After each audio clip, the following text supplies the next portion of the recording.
Today I figured we'd do a quick review on the Festool RTS 400 Orbital Sander. It's been a great little piece of kit and we'll go over why in this video now.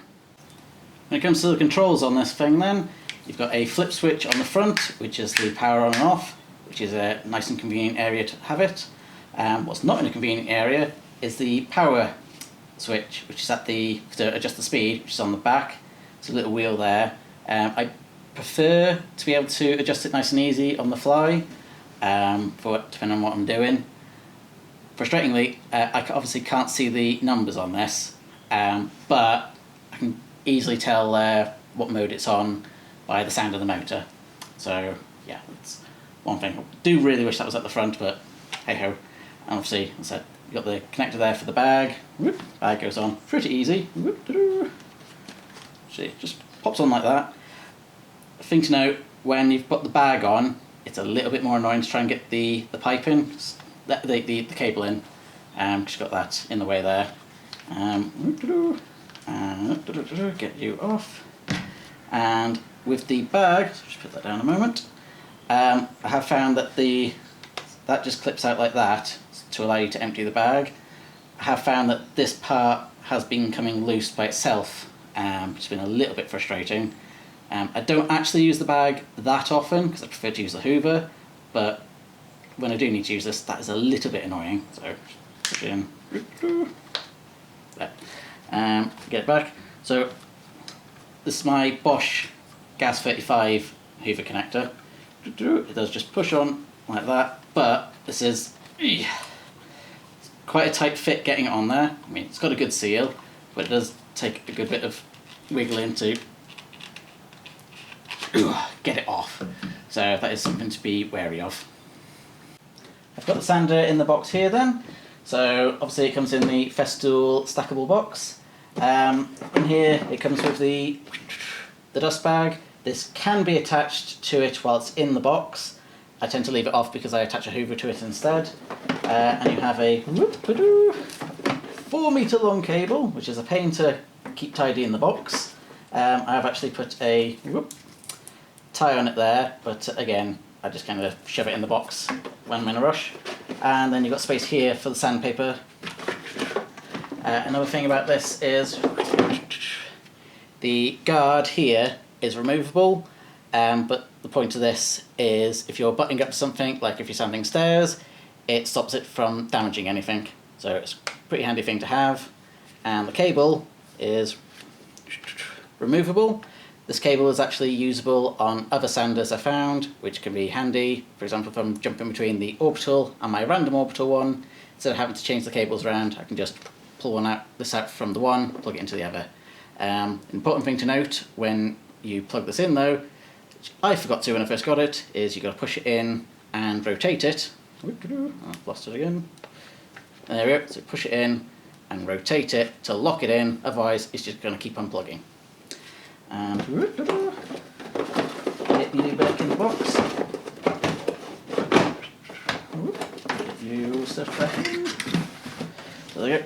So yeah, as I said, it's in the Festool Sustainer box, which is all stackable. So yeah, got a good strength on it. I didn't think these would be too strong when I first got them, but yeah, there's quite a bit of weight there. What you do is just rotate these T-locks and then it comes off at ease, nice and easy like that. When it comes to these sorts of sanders, I like to use these on the edges of things to help round them off. Normally, with my previous sanders, this is quite a big problem because you tend to pit the centre part and then the paper won't stick to it and it ends up making a huge mess. I found with these, you can buy things called saver pads, which that, which sits on top of the actual area, and then sandpaper goes on top of that. And that means, just crinkle that up a bit. That means that instead of wearing down the actual machine itself, you're wearing down the pads, which are easy to replace. I've got one here. So as you can see, it's worn down quite a bit. It's better for this to be worn down than the machine pad itself, because it's a lot more expensive to replace that. Another thing I tend to use with these, which I've started using with most of my machines now, is these mesh papers. I find them a lot handier because obviously I can't see the where to line up the holes, so not quite as much a problem on these ones, but it's still handy. It's just basically plonk it anywhere on there as long as it's covering it. I don't have to worry about it not catching all the dust, so really handy. They are slightly more expensive, but for the convenience I much prefer them.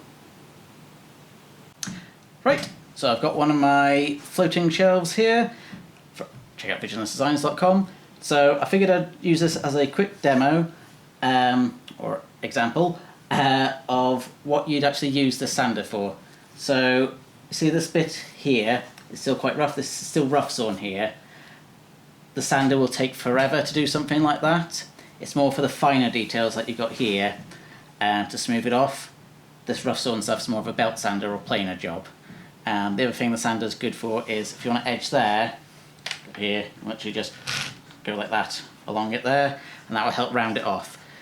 What you must never do is literally just hold it there and go in a straight line, because then, as I said earlier, you'll pit all down there.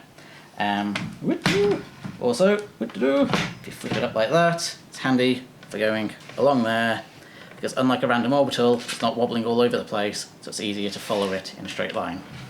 So yeah, it's more for the fine jobs than the rough sawn. It will do the rough sawn if you don't mind taking a long time on it, but I'd highly recommend this for the finer details. Figured I'd do a quick go over the actual noise level on this thing then. So it's still obviously recommended to use ear protection with any power tool, but I'd say this is really on the low end of actually needing it. It's not something you need to worry too much about with your neighbours, and that's on full power. So I figured I'd have a quick go through the levels while sanding on this to give you a rough idea.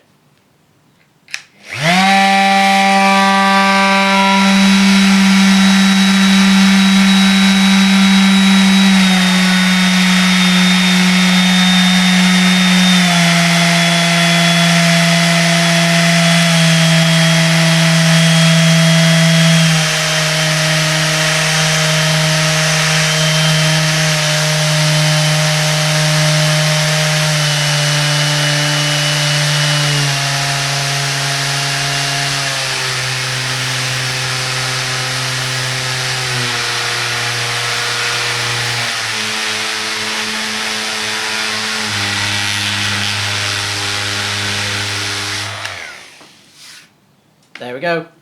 So not too bad on the noise level, and yeah, dust wise it catches some dust, but I much prefer this with the Hoover bag attached to it, the actual Hoover attached to it. So after that wonderful demonstration of the noise and how the dust bag is, I got a very sharp reminder of why I always use the Hoover attached to it. So yeah, if you're using the bag, make sure you're using a dust mask. It's really not the best. So I figured I'd show how it works with the Hoover and just how much dust comes out with this. So do a quick go on this now.